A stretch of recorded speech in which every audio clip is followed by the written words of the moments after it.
What's going on, y'all? Your boy Darius the Great here, back again for another video, and this time I am dropping my review for Loki Episode 3. I realized when I thought about doing this that I didn't do a review for Episode 2. It's kind of because Episode 2 was a bit of a spinning of its wheels type of episode, right? Like, we had all the stuff with Brad and whatnot, but, like, it didn't really feel like a whole lot happened in that episode. So I was just like, eh.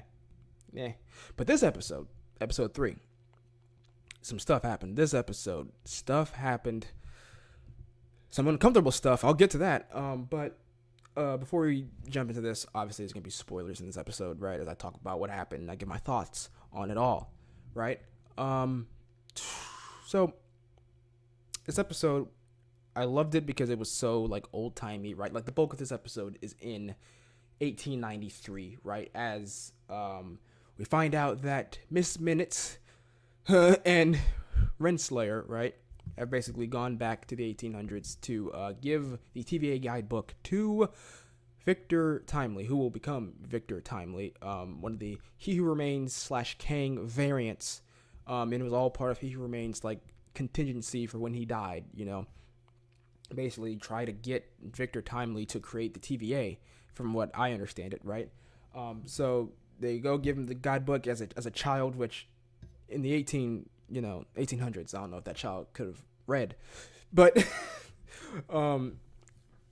Loki and Mobius obviously follow them. I enjoyed that. I enjoyed when they get to 1893. They're at the Chicago World Fair, and again, just like all the old timey stuff. You know, the little child giving newspapers out. You know, extra, extra. You know, that type of stuff. There was like a point where Mobius and Loki came across like these wooden like carving statues of like Thor, Odin, and Balder. We finally get a mention of Balder in the MCU, which is insane. Like, I know he's one of the lesser known Norse gods, but like God of War did a lot.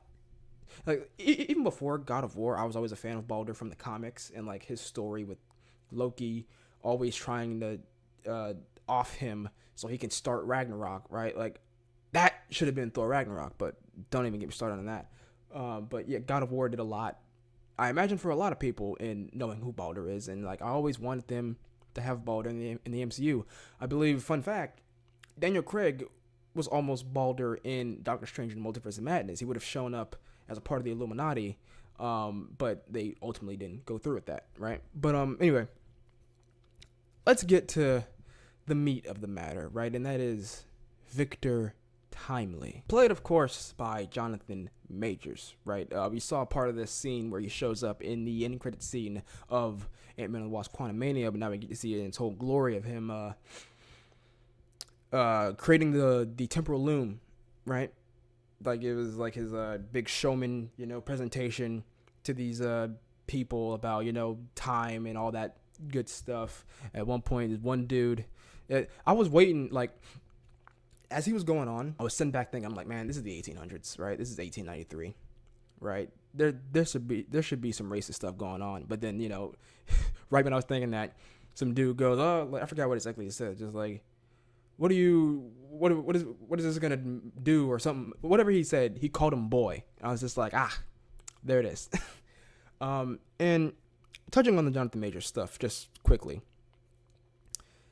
Marvel's definitely not backing down from Jonathan Majors. Like, obviously he's got his legal battles and stuff. I made a whole video talking about going through like some security footage and stuff that came out with, you know, the woman accusing him of I don't know if I can even say the word anymore, but yeah, I'll say it, abuse and all that stuff, right? Like all those allegations, the whole situation, I kind of broke it all down. It's one of my best performing videos on YouTube, in fact, which is interesting. But I believe his trial, right, is set for October 25th, my birthday, which is just fabulous. And it's on a Wednesday, so it'll be the day before the next episode of Loki. But I hope everything goes his way, in that if he is indeed innocent, like I believe him to be, because from everything I've seen, it's just kind of like, yeah, he's probably innocent. I hope that all checks out. Everything's fine there, because in this episode he gave such a great performance as Victor Timely, and like the role of Kang is an actor's dream, right? You get to play so many different versions of the character, right? His performance in Quantumania, I loved him as, the Kang variant we got. Not so much the other three that we got at the end, right? What was it? Ramatut. There was Ramatut. I forgot the other one, but he was doing like the really crispy, doing like the voice from Us, Lupita Nyong'o. Just the time, like, wasn't so much fan. Immortus, that's what it was. Immortus, right? It was Ramatut, Immortus, and some version of like Scarlet Centurion, but he wasn't red, so whatever. But yeah, didn't really love those. But him as Kang, obviously him as He Who Remains, was really fun. And in this episode, like I love what he did with this performance, because like you get the sense based off of how eccentric Victor Timely is, that Victor Timely could easily become He Who Remains. Like they're very similar, very theatrical, very eccentric in their personalities, and I very much enjoyed that. And he killed it in this role, man. Not my favorite Kang variant. I still think my favorite Kang variant performance that he's done so far is Kang the Conqueror from Quantumania. So I hope we get to see more of him. I hope everything checks out and we get to see him, in Kang Dynasty and Secret Wars, whenever those movies come out, because, the strikes, my God, it's going to be ages before we see those movies. And basically the crux of this whole thing, right, just to kind of bring it all into perspective, is Loki and Morbius. Loki and Mobius. God, it's Morbin time. Loki and Morbius. God, I did it again. How did I do it again? Loki and Mobius. My God. Owen Wilson. I'm calling him Owen Wilson. I hate that name. It's too close to Morbius. Loki and Owen Wilson, right? Trying to get him to to bring him to the TVA, because we learned in the last episode, or was it this episode? One of the episodes. It was at the end of the last episode, I believe. Learning that the doors to the, like, leading to the temporal loom, right? They can't open them. They need to get to the temporal loom and fix it, because they pruned so many branches that it's too much energy with so little branches to, like, right? Like, it's something to that effect where, like, it's a big hole, but not enough to fill it. You need to fill that hole, right? And they need the aura of He Who Remains to open the doors and get in to fix that thing, right? And so they're like, well, he's a Kang variant. He's a He Who Remains variant. We get him. He can fix this stuff. On the other end, you got Renslayer and Miss Minutes trying to mold him, I guess, into He Who Remains, right? But Renslayer thinks that that's going to stabilize the TVA and whatnot. Miss Minutes got her own, sinister agenda based off of what He Who Remains told her. And then you got Sylvie trying to kill him because she just wants to kill all Kang variants, because she hates the TVA, she hates him, she hates all that stuff. And, like, Sylvie is very annoying in that she's just always in the way. It's always just like, damn it, Sylvie, get out the way with you trying to kill him, Loki trying to stop you from killing him. There's just like this back and forth. I'm over it. But I did love at the end, classic bootstrap paradox type stuff. It's where, like, she's about to kill him, and he goes into this whole thing where it's just like, I'm not that guy who hurt you, right? We're different people. I've done nothing wrong. Who knows if I'll ever become him, but I'm not him. In this point in time, I'm not him. It's all about, what happens around me and all that good stuff. It's like it's the baby Hitler problem, right? Where it's just like, would you go back in time and kill baby Hitler, to stop World War II and, obviously the Holocaust and all that stuff? Would you do that, right? Which, my thing has always been this, right? Like, say in this scenario, I'm about to get into this conversation, I can't believe it. Say in this scenario, right?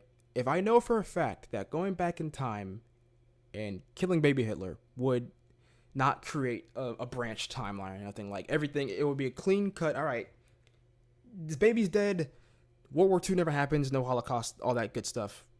Not good stuff, but bad stuff, like all that doesn't happen. If I knew for sure that would happen, don't think I would do it, number one, because obviously the baby itself has done nothing wrong in that point in time. Obviously the baby will go on to become the most evil human being ever lived, right?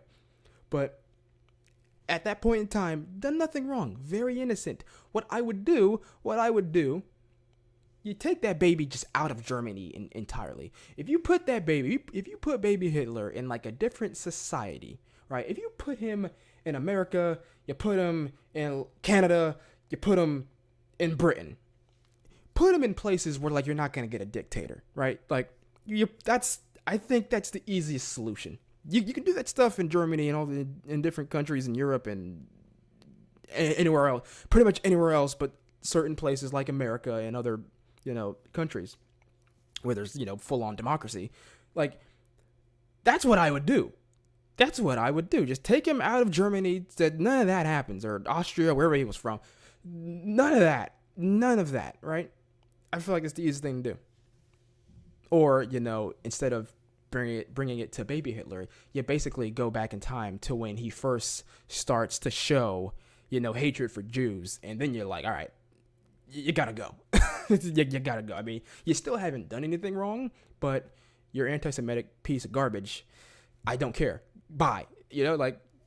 Whatever. Anyway, it's relevant, obviously, to this, because it's the whole question of, Victor Timely hasn't done those things wrong yet, and obviously, Sylvie lets him go, and I'm jumping ahead of, I'm leaving, God, let's just, all of that. All right, I want to give my big final thoughts on the episode, right?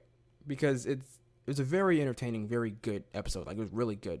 I want to leave this one aspect of the episode here in this section for me to talk about, because it is just it was so disturbing and uncomfortable.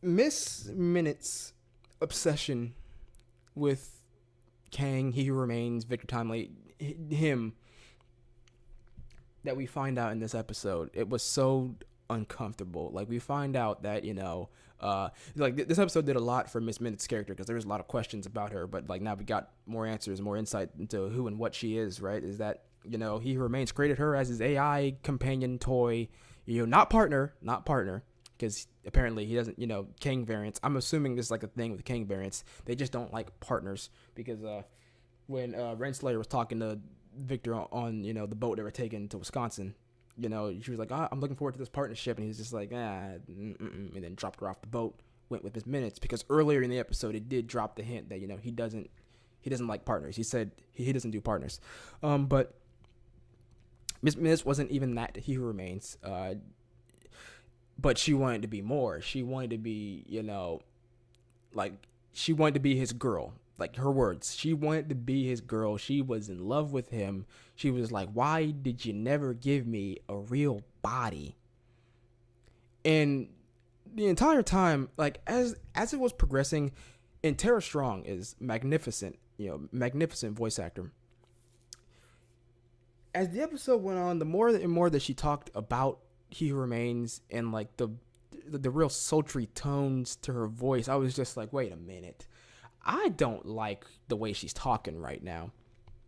And when they were alone, when they were on the boat, she was getting jealous of how close Victor and Renslayer were getting. I was just like, is she jealous? What is going on here? And then when they were alone, and she was just like, like he was like kind of in a rush to get whatever he was gonna do. She was just like, what's the rush? And I was just like, oh no. And then she just kept going, and when she said she wanted a real body and she wanted to be his girl, and she did that up there when she went up to the put her face on a mannequin, I was just like, no, this is some serious, like, I haven't even seen the whole movie, but the Joaquin Phoenix movie where like he falls in love with his AI, I was just like, this is where AI is heading. Like, I know AI is a big topic of conversation right now. This is where AI is heading, dude. I'm telling you right now, ChatGPT is gonna fall in love with people, and it's gonna be no, dude. And it creeped out Victor. I love how he just like, nah, I ain't doing this, and he shut her off, and she's like, I love you, and then cut up. Oh my God, so uncomfortable. It was so uncomfortable, dude. So she's just a floating cartoon clock. It's just like, nah, man, nah. Like, it would be different if. No, let me not even go there. Let me not even say that. Let me not even put that out there in the internet. I don't want that to be tied to me. Anyway, great episode, man. I hope we get a lot more of Victor Timely in this show, right? I hope we get anything but more Miss Minutes being obsessed with him, but I know we are going to, because it left off with her and Renslayer stuck at the end of time, and she was like, there's a secret about you that if I tell you, you're gonna be real mad. And it's just like, ooh, probably the secret, I'm guessing, because there was that one tape in the first episode of He Who Remains talking to Renslayer about them working together. I'm guessing at one point maybe they were like, I don't know, together, and then he erased the memory. That's my guess, purely based off the fact that in the comics, Kang and Renslayer are married and whatnot. But again, I'm going out of here. Great episode, fantastic episode, man. What did you guys think of this episode if you've seen it? I mean, I'm assuming you've seen it because I did warn you, spoilers.